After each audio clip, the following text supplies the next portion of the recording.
Hello everyone, আমি সারিকা আর আমার চ্যানেলে তোমাদের অনেক অনেক স্বাগত। তো গাইস, আমি রেডি হয়েছি একটা ফ্রেন্ডের বাড়ি যাব, কারণ হচ্ছে ওর সামনে বিয়ে রয়েছে। তাই আমাদের সব ফ্রেন্ডদের ফোন করে ডাকলো যে ফুচকা খাওয়ার জন্য।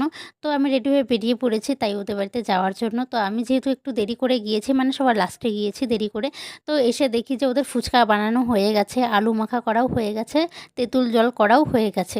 তো আমি গিয়ে শুধু খাবো। আমি আবার বলছিলাম যে দেরি করে এসে ভালোই করেছি, আমাকে আর কিছু করতেই হয়নি। তো আমি এখন শুধু খাবো। আর আমরা সবাই মিলে খেতে বসে পড়েছি। তো সবাই মিলে এখন ফুচকা খাবো। আর এদিকে হচ্ছে ওরা কী সব গান লাগিয়েছিল, সেজন্য হচ্ছে হাসাহাসি করছিলাম আমরা। আর সবাইকেও ফুচকার জল দিচ্ছিল, তেঁতুল জলটা।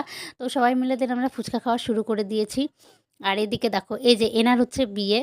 তো সবাই মিলে আমরা ফুচকা খেলাম খুব মজা করে। আর আমার যেহেতু ভিডিও কেউ নিয়ে দেয়নি, তো আমি নিজেই নিজের ভিডিওটা নিয়ে নিয়েছি। এটা হচ্ছে বাকি তেঁতুল জলটা, যেটা আমি খেতে পারিনি কারণ প্রচণ্ড ঝাল করেছিল।